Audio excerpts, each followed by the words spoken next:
అందరికీ నమస్కారం అమ్మ. ఈరోజు మనం తెలుసుకుంటున్న అంశం ఏంటంటే 9వ తరగతి తెలుగు పద్య భాగంలో 3వ పాఠ్యాంశమైన హరివిల్లు అనే పాఠ్యాంశానికి సంబంధించి టోటల్ నోట్స్ని చూద్దాం.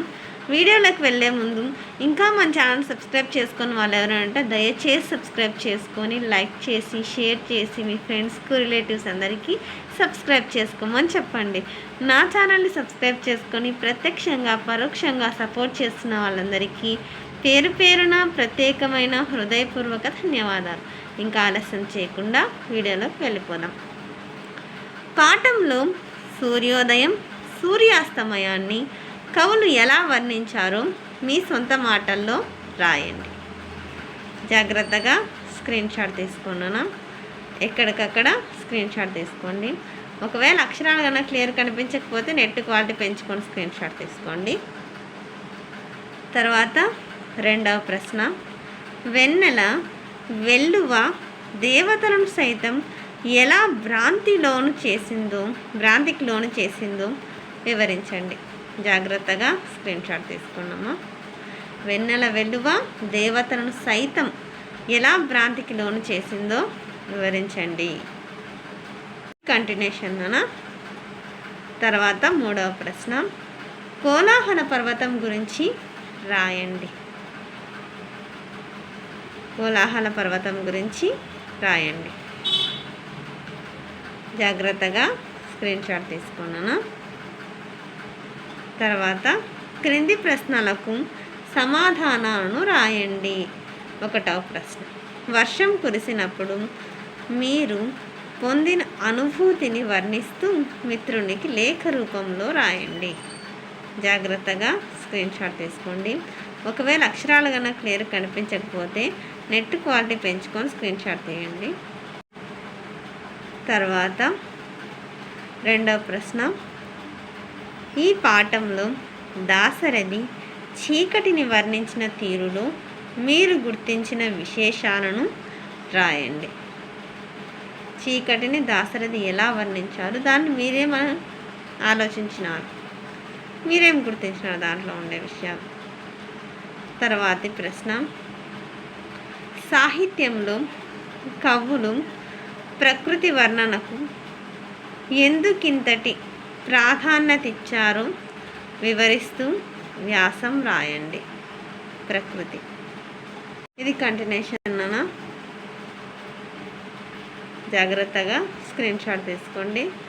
అక్షరాలు కన్నా క్లియర్ కనిపించకపోతే నెట్ క్వాలిటీ పెంచుకొని స్క్రీన్ షాట్ తీసుకోండి. తర్వాత భాషాంశాలు పదజాలం, ఎరుపు రంగులో ఉన్న పదానికి అర్థం రాసి దానిని ఉపయోగించి సొంత వాక్యం రాయండి. సూర్యుడు అంటే వానుడు అంటే సూర్యుడు, సూర్యుడు అంటే పద్మాలకు ఇష్టం. తర్వాత తాండవం అంటే నాట్యం, నాట్యం అనేది తాండవం నాట్యం, నాట్యం అనేది లలిత కళల్లో సమాహార కళ. తర్వాత మిక్కిలి అంటే ఎక్కువ, సెల్ ఎక్కువగా చూడకూడదు. జింక తత్తరపాటు, ఇక్కడ కంగారును తత్తరపాటు కంగారు, అన్నిటికీ కంగారు పడకూడదు. సాయంకాలం కాగానే సూర్యబింబం కనుమరుగైంది, ఇక్కడ కనుమరుగు అదృశ్యం.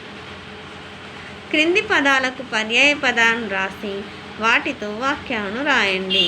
గగనం, నభం, ఆకాశం, గగనం. ఇది ధనువు, విల్లు, ధనస్సు.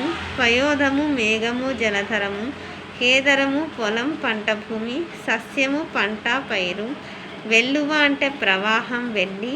నెచ్చెలి అంటే స్నేహితురాలు, సఖి. క్రింది పదాలకు నానార్థాలను రాయండి. ధర అంటే భూమి, ఖరీదు. పంక్తి అంటే వరుస, ఒక ఛందస్సు. తారక అంటే నక్షత్రం, కంటిలోని నల్లగుడ్డు. చుక్క అంటే నక్షత్రం, బిందువు. క్రింది పదాలకు ఉత్పత్తార్థాలను రాయండి. సూర్యుడు అంటే లోకములు ప్రకాశింప చేయువాడు. ధర అంటే భూమిని ధరించున్నది. లోయజము అంటే రక్షించున్నది. శైలము అంటే శిలలతో కూడినది. క్రింది పదాలకు వికృతి పదాలను రాయండి. సంధ్య, సంధ్య, సంజ. దిశ, దశ. ఆకాశం, ఆకాశం. చంద్రుడు చంద్రుడు, ముత్యము ముత్యం, మేఘం మేఘం. కింది పదాలను విడదీసి సంధి పేర్లను రాయండి. జాగ్రత్తగా స్క్రీన్ షాట్ తీసుకున్నాను. ప్రతిదీ ఎక్స్ప్లెయిన్ చేస్తే లెంత్ అవుతుంది. పాఠం చదివి క్రింది సంధులకు సంబంధించిన ఉదాహరణలు వెతికి రాయండి. సవర్ణ దీర్ఘ సంధి, ఉత్వసంధి, త్రిక సంధికి సంబంధించినవి. ఖాళీలను పూరించండి. అందరికీ ధన్యవాదాలమ్మా. ఇంకా మా ఛానల్ సబ్స్క్రైబ్ చేసుకుని వాళ్ళు ఎవరంటే దయచేసి సబ్స్క్రైబ్ చేసుకొని లైక్ చేసి షేర్ చేసి మీ ఫ్రెండ్స్కు రిలేటివ్స్ అందరికీ సబ్స్క్రైబ్ చేసుకోమని చెప్పండి.